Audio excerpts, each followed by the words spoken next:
चला आज एक खूप जुनी आणि प्रसिद्ध गोष्ट ऐकूया, हत्ती आणि मुंगीची. आता ही गोष्ट फक्त लहान मुलांसाठी नाहीये, ही आपल्याला शक्ती आणि आकाराबद्दल पुन्हा एकदा विचार करायला लावते.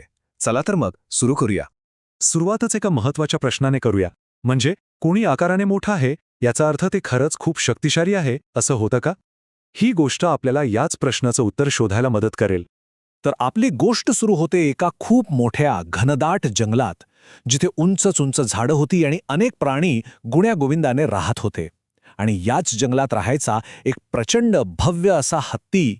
आता हा हत्ती फक्त मोठा आणि ताकदवान नव्हता. नाही, त्याला आपल्या शक्तीचा प्रचंड गर्व होता. तो स्वतःला जंगलाचा राजाच समजायचा आणि आपल्यापेक्षा लहान असलेल्या प्रत्येक प्राण्याला उगाचच त्रास द्यायचा. त्याचा अहंकार त्याच्या शरीराइतकाच मोठा होता असं म्हटलं तरी चालेल. पण एक दिवस असं काहीतरी घडलं ज्यामुळे या हत्तीचा सगळा गर्व उतरणार होता. त्याची भेट एका अशा जीवासोबत झाली जिने त्याच्या शक्तीच्या गर्भाला थेट आव्हान दिलं. गोष्ट अगदी साधी होती. हत्ती आरामात नदीवर पाणी पित होता आणि तिथेच त्याला एक अगदी छोटीशी इवलीशी मुंगी दिसली. ही एक अगदी सामान्य भेट होती, पण ती पुढे जाऊन खूप असामान्य ठरणार होती. आपल्या सवयीप्रमाणे हत्तीने त्या मुंगीची थट्टा करायला सुरुवात केली.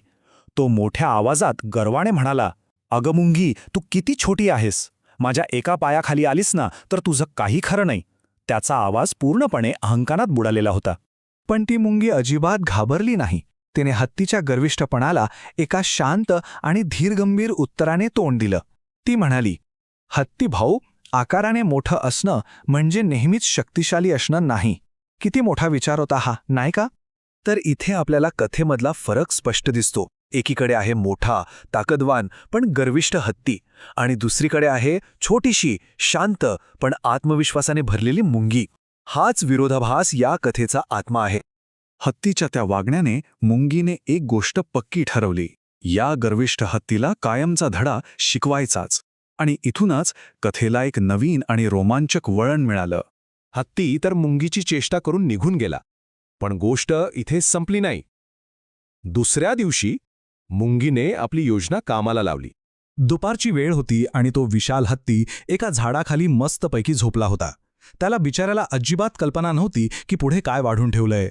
आणि मग ती इवलीशी मुंगी अगदी हळू कोणालाही कळणार नाही अशा बेताने त्या झोपलेल्या हत्तीच्या सोंडेवर चढू लागली, एक एक पाऊल अगदी सावधपणे टाकत. आणि ती सरळ त्याच्या सोंडेच्या आत शिरली. विचार करा, एका क्षणात जंगलातल्या सर्वात मोठ्या प्राण्याच्या शरीरात सर्वात लहान जीव शिरला होता. आत जाताच मुंगीने हत्तीला चावायला सुरुवात केली. हत्ती वेदनेने जागा झाला आणि मोठमोठ्याने ओरडू लागला, "अरे देवा, मला वाचवा!" ज्या हत्तीचा आवाज काल गर्वाने भरलेला होता, तोच आज मदतीसाठी ओरडत होता. त्या वेदनेने आणि असहाय्यतेने हत्तीला जमिनीवर आणलं. त्या क्षणी त्याला कळलं की त्याची ती प्रचंड ताकद, त्याचं ते मोठं शरीर इथे काहीच कामाचं नव्हतं. हा त्याच्यासाठी आत्मचिंतनाचा क्षण होता. शेवटी तो हत्ती पूर्णपणे थकून गेला आणि त्याने मुंगीकडे माफी मागितली. तो म्हणाला, "बहिणी, मला माफ कर. मला कळलं की लहान असलं तरी कोणीही कमकुवत नसतं." त्याच्या आवाजात आता गर्व नाही तर पश्चाताप होता. हत्तीची माफी ऐकून मुंगी त्याच्या सोंडेतून बाहेर आली आणि एक खूप महत्त्वाची गोष्ट बोलली, "आपण सगळे वेगवेगळे आहोत, पण प्रत्येकात काहीतरी खास असतं." या एका वाक्यात तिने या कथेचं संपूर्ण सार सांगितलं. तर मग या सगळ्यातून आपल्याला काय शिकायला मिळतं? काय आहे या गोष्टीचं तात्पर्य? चला तेच पाहूया. त्या दिवसानंतर हत्ती पूर्णपणे बदलून गेला. त्याला त्याची चूक चांगलीच कळली होती. त्याने पुन्हा कधीही कोणाला कमी लेखलं नाही किंवा कोणाची थट्टा केली नाही. तो सगळ्यांशी प्रेमाने वागू लागला. आणि म्हणूनच या कथेचं सर्वात महत्त्वाचं सार हेच आहे की कोणालाही त्याच्या बाह्य रूपावरून किंवा आकारावरून कमी लेखू नये. कारण लहान दिसणारी गोष्ट किंवा व्यक्तीसुद्धा खूप शक्तिशाली असू शकते.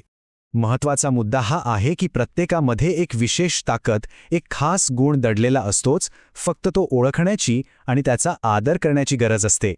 तर मग ही गोष्ट आपल्याला एका महत्त्वाच्या प्रश्नावर विचार करायला लावते. खरी शक्ती नक्की कशात असते? शरीराच्या ताकदीत की आतल्या हुशारीत आणि धैर्यात? ह्याचं उत्तर कदाचित आपल्या प्रत्येकासाठी वेगळं असेल. ह्यावर विचार नक्की करा.